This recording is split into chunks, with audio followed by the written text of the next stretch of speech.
Time பத்த மாட்டேங்குது. நிறைய யோசிச்சு தமிழ் வந்து பொதுவாகவே நிறைய இருக்கிறது யோசிச்சு இருக்கு. ஸோ அப்படி இன்னும் டைம்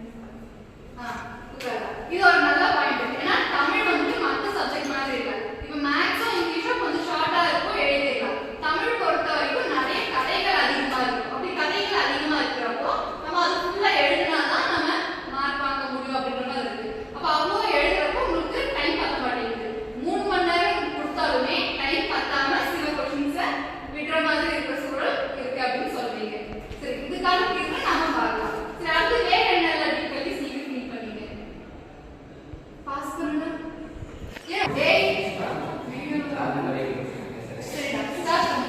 சரி, வேற என்ன டிஃபிகல்டிஸ் நீங்க ஃபீல் பண்ணிருக்கீங்க?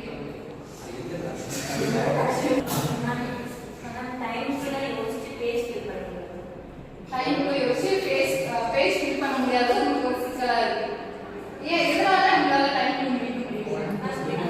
டைம் பிரச்சனை யோசிக்க கொஸ்டின் பெருசுல ஓகேடா, சரிடா. இது கண்டிப்பா ஒரு சிக்கல் தான். ஏன்னா நீங்க யோசிச்சு எழுதணும். ஏன்னா தமிழ் அப்படிங்கிறது உங்களுக்கு கொஞ்சம் டிஃபிகல்ட்டா இருக்கு, நீங்க ஆல்ரெடி சொல்லியிருக்கீங்க.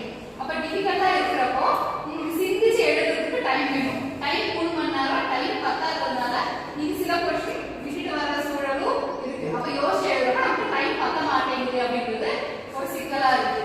சரி, அடுத்து வேற என்னென்ன சிக்கல்ல நீங்க ஃபேஸ் பண்ணிருக்கீங்க? ஸ்கூல் மாதிரி முன்னாடியே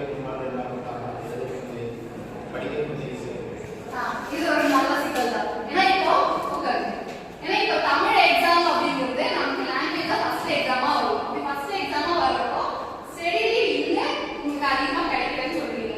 நீங்க காலேஜ் அப்படியே மாடல்ஸ் முடிஞ்சதுமே உங்களுக்கு செமஸ்டர் வந்துருச்சு.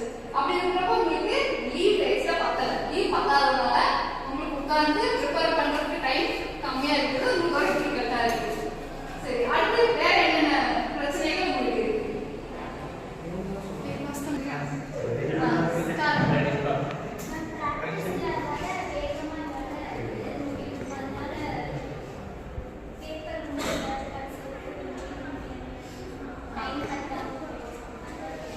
ஓகேடா, இப்போ வந்து பிராக்டிஸ் கம்மியா இருக்குன்னு நீங்க சொல்றாங்க.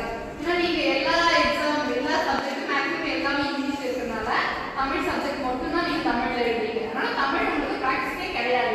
தமிழ் நோட்ஸ் எழுதினா மட்டும்தான் தமிழ்ல பிராக்டிஸ். மற்றபடி பிராக்டிஸ் இல்லாததுனால எழுதுறதுக்கான வேகம் வர மாட்டேங்குது. அப்போ வேகம் வராததுனால ஸ்லோவா எழுத போறப்போ உங்களுக்கு டைம் பத்த மாட்டேங்குது. கடைசி வரைக்கும் உங்களால ஃபில் பண்ண முடியாம போயிடும். இது பெரிய